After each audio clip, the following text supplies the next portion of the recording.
Usapang baka na naman tayo mga idol, at ngayon nga po is bibigyan natin ng kasagutan yung tanong ng isa nating manonood. Shoutout sa iyo idol Remedios Jeresa, at ang tanong niya po sa atin is, idol, ilang buwan bago butasan sa ilong ang baka? Bago lang po ako nag-aalaga ng baka, salamat po.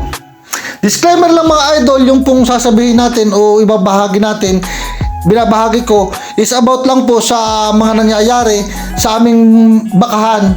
At maaari din po ito makatulong sa inyo kung halimbawa katulad namin na backyard lang yung tipo ng pag-aalaga nyo sa inyong mga baka.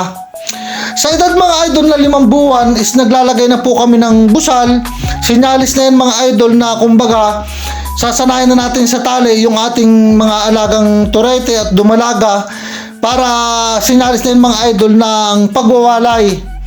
Dahil nga po maaga magbuntis yung aming mga inahing baka, kaya sa ganyang edad po is naglalagay na kami ng tali sa kadila.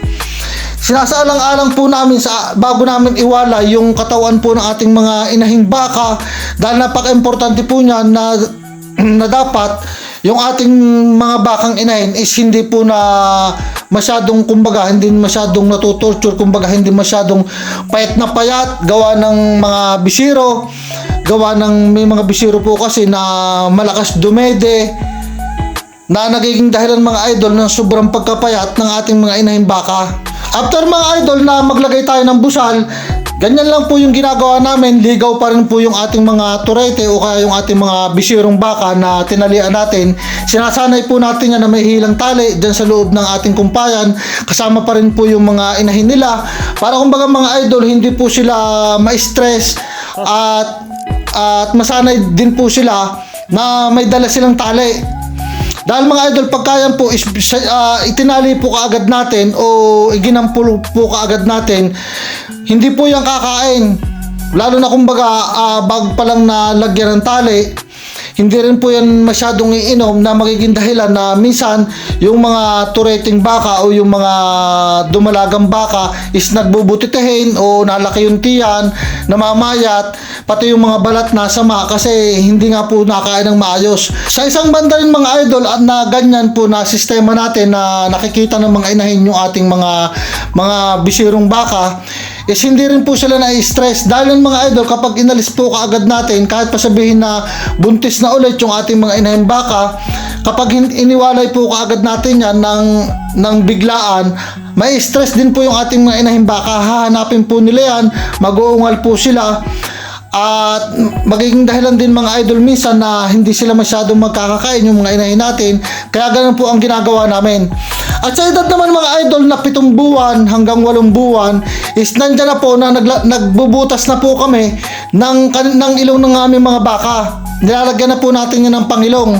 Pangilong po yung tawag sa amin sa pagtutusok ng ilong ng baka. Sa ganang edad mga idol is tamang-tama lang po na yung pagbubutas natin sa ilong ng ating mga baka. Kumbaga kaligatan pa po yan kasi pag sobrang matanda ng mga idol na bubutasan natin yung ating baka is nakunat na po yan.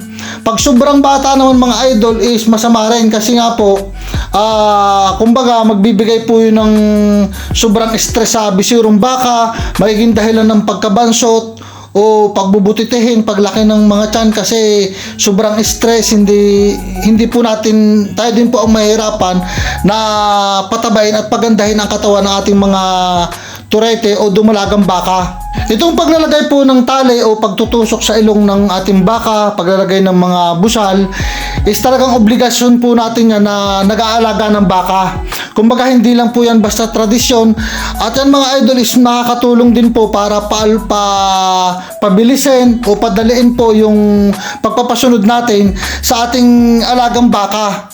Lalo na mga idol, napakalakas nga po ng baka kung yan po ay basta lang may busal o yung hindi pa po tali sa ilong is talagang napakahirap pa rin pong kontrolin. Talagang napakalakas po ng baka, kaya isa po yan sa mga ginagawa yung paglalagay po ng pangilong. Disclaimer lang mga idol, yung pong pinapakita natin sa video is wala po tayong intention na saktan o hindi po natin sinasadya na pahirapan yung ating alagang baka. Ito po ay ginagawa natin para lang po sa safety rin nating mag-aalaga ng baka at kumbaga makatulong din po ito sa atin para mapibilis po yung pagkontrol natin sa ating alaga.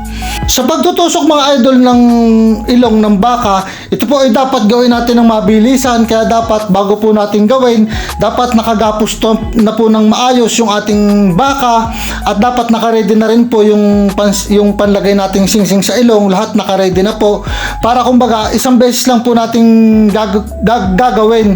Dahil matotrauma po o matadala po yung baka kapag paulit-ulit po na halimbawa nakakaligaw o huhulihin po ulit natin, igagapos po ulit natin, sobrang stress po yun sa alaga natin at maaari din po na siyempre mabalian o sa sunod natin paghuli sa ating baka is mabalian o mamaya tayong mag-aalaga yung madisgrasya. Kaya gawin po natin ng one time na talagang pulido kaagad. Matagal na kami nagbabaka mga idol, kaya mapapansin nyo yung tatay lang namin yung nagtutusok ng aming mga alagang baka. Kumbaga easy na lang po sa kanya na gawin yan kahit kami malalaki na o mga binata na may mga asawa na, talagang hindi kami pinapahawak niyan. Siya lang po talagang easy lang sa kanya. Kung kayo po is gana na magbubutas ng ilong, wag po kayong mag-experiment. Kumbaga magpatulong po kayo sa marunong talaga, sa mga kapwa nagbabaka rin po dyan sa lugar ninyo. Usapin nyo o kaya pamerindahin nyo, pwede na po yan. At pagkatapos namin mga idol na matusukan yung ilong ng aming mga alagang baka, andyan pa rin po sila kasama po nung iba nating mga bisirong baka, ligaw pa rin po sila kasama ng mga inahin din na baka hanggang sa gumaling. Kasi mga idol, kung halimbawa itatali po agad natin yan o igagampol, hindi rin po talaga yan kakain kasi masakit po yung ilong nila. Kaya hinahayaan po natin na minsan halos 2 linggo na ligaw pa po dyan kasama ng mga iba nating mga bisiro hanggang sa gumaling po, bago po natin itali o igampol at tuluyang iwalay na sa ating mga inahing baka.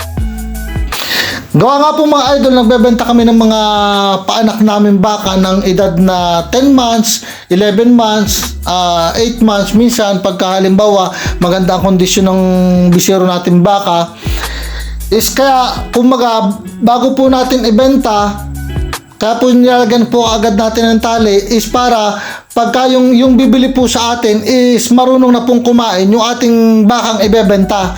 Yan po yung nagiging dahilan na minsan yung ibang mga bumibili ng baka, ang nangyayari pagdating sa kanila ng baka is hindi nakain, hindi nainom, sobrang namamayat, nangyayari na talagang minsan namamatay pa, lugi.